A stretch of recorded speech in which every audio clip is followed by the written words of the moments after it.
গেল তখন কি সেটা থাকছে? তুমি কিন্তু ঘুম ভেঙে যাওয়ার সাথে সাথে স্বপ্ন শেষ, ওই স্বপ্ন শেষ। কিন্তু যে স্বপ্নটা তোমাকে ঘুমাতে দেয় না সেটাই হচ্ছে কি স্বপ্ন, আসল স্বপ্ন। তার মানে আমরা যেটা হতে চাই, কেউ ব্যাংকার হতে চায়, কেউ ডক্টর হতে চায়, কেউ উকিল হতে চায়, শুধু কি এটা মুখে আর মানে মুখে বললেই হবে? সে অনুযায়ী কাজ করতে হবে না?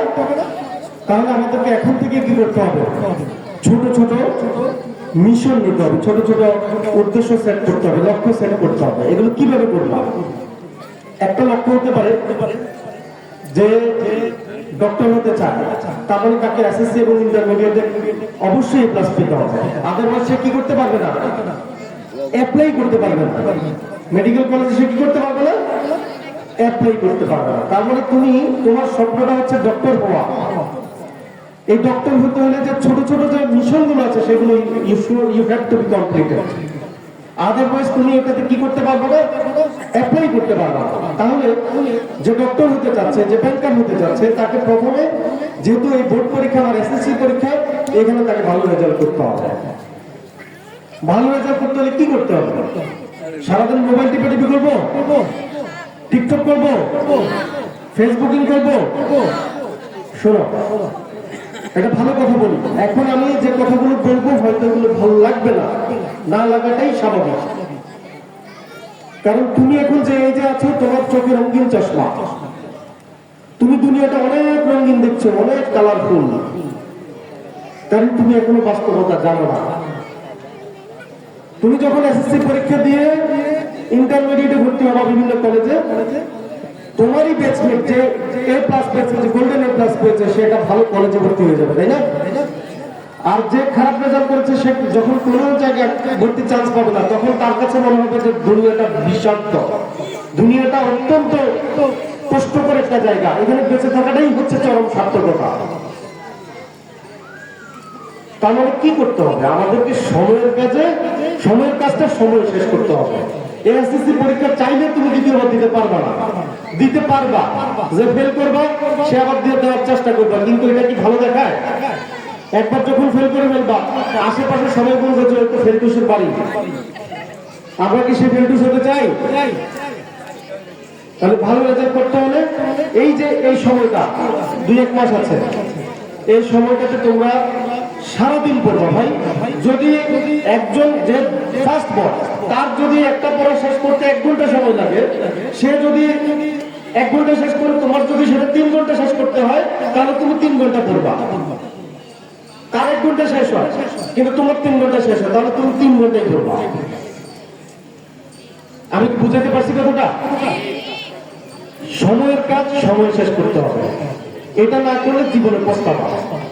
ইংলিশে একটি প্রবাদ আছে, time is life, life is time, balance between life and time can help one to reach the highest apex of success. কি বলছি আমি? টাইম ইজ লাইফ, সময় জীবন। আবার বলছি লাইফ ইজ টাইম, জীবনই সময়, balance between life and time can help one to reach the highest apex of success.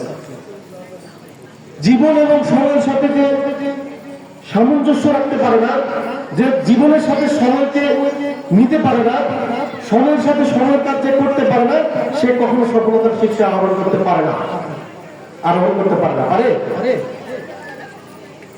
ওই যে ঈগল পাখির একটা গল্প বলি। ঈগল পাখি, এটা একটা গল্পের মতো আর কি, আমি জানি না সত্যি কিনা, তবে এরকম দেয়, এরকম একটা গল্প আছে। ঈগল পাখি অনেক বছর বাঁচে, একটা নির্দিষ্ট সময়ে তার যে নখগুলো আছে সেই নখগুলো খসে পড়ে যায়।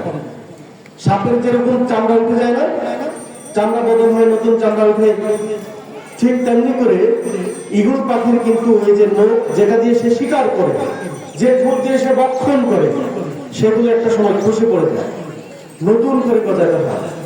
নতুন করে গজাইতে তার 40 দিন সময় লাগে। 40 দিন সে কি সাফার করবে না? সে কি খাওয়ার গ্রহণ করবে না? সে কি শিকার করবে না? যে ঈগল পাখি এই ব্যথার ভয়ে যখন সে শিকার করতে যায়, তার পায়ে ব্যথা লাগে, তার মুখে ব্যথা লাগে, তার ঠোঁটে ব্যথা লাগে। যে ঈগল পাখি এই ভয় করে সে শিকার করে না, তখন সে না খেয়ে খেয়ে মরে যায়, ধ্বংস হয়ে যায়। যে ইগল পাখি মনের সাহস নিয়ে সে এই স্ট্রাগল করে বেঁচে থাকতে পারে, সে পরবর্তী 40 বছর বাঁচতে পারে। কতদিন কষ্ট করলো? 40 দিন। বাঁচলো কত বছর? আর যে 40 দিন কষ্ট করতে পারবে সে কিন্তু ধ্বংস হয়ে গেছে, সে মারা গেছে। এখন সিদ্ধান্ত তোমাদের, decision is totally up to you. সিদ্ধান্ত তোমার, তুমি কি করবা, জীবনটা তোমার,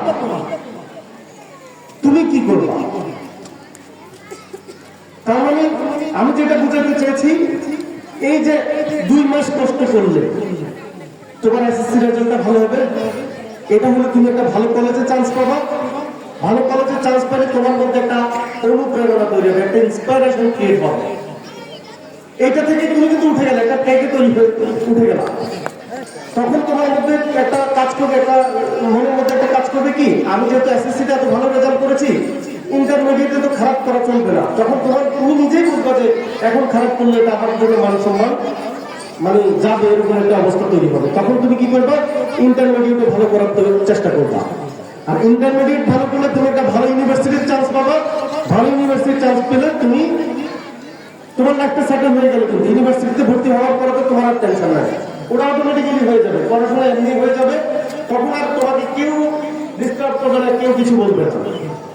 এই যে আজকে মোবাইল, এই দেখো আমার মোবাইল হচ্ছে 5টা 6টা, আমি চালানোর মতো, আমি দুটো বাসায় রেখে আসছি, দুটো বাসায় রেখে আসছি, খুবই বিরক্ত লাগবে। এখন আছে আরো 3-4টা আছে, যে ওদের কাছে 2টা, এখানে 2টা। বুঝতে পেরেছ? সারা রাত ফেসবুকিং করলেও সমস্যা নেই, আমাকে এখন কেউ ডাক দেয় না, কেউ কিছু বলে না। এরকম সময় আসবে তোমাদের, তোমরা চাও না এরকম সময় আসুক? আসবে। তাহলে একটু ধৈর্য ধরে, আল্লাহ পবিত্র কোরআনে বলছে ইন্নাল্লাহা মা'আস সাবিরিন, নিশ্চয়ই আল্লাহ ধৈর্যশীলদের সাথেই আছে। তো ধৈর্য তুমি যদি রাখতে পারো, তোমার পেশেন্স এন্ড ডিটারমিনেশন যদি ঠিক থাকে যে আমি এটা হবই হব, তাহলেই হবো, আদারওয়াইজ কোনোভাবেই সম্ভব না। তোমাদের 5 জনকে যদি একটা সাঁকো পার হতে দেই, বাসের সাঁকো দেখেছো না তোমরা এলাকায়, 2-1 দেখবে দৌড়ে চলে যাচ্ছে, আবার 2-1 কি করছে, কাপাকাপি করছে না, অনেক সময় কাপাকাপি করতে গিয়ে অনেক পড়েও যায়। তার মানে তার কোন কনফিডেন্স নাই। যে ছেলেটা কাপাকাপি করছে, যে মেয়েটা মানে তার কাপড়ে তৈরি হচ্ছে, সে কি হচ্ছে, সে কিন্তু পড়ে যাচ্ছে। আমার কথা কি তোমাদের খারাপ লাগছে? বিষয়টা হচ্ছে সবসময় এই কথাগুলো শুনবো না, আমরা কখনো শুনি না। এখন এই জায়গায় মনে হয় যদি আগে যদি এরকম যে একজন বলতো, কতই না ভালো হতো। তোমাদের এটা সৌভাগ্য মনে করো। আমরা যখন এসএসসি পরীক্ষা, ইন্টার পরীক্ষা দিয়েছি, নাম শুনছি ম্যাজিস্ট্রেটের, দেখি নাই।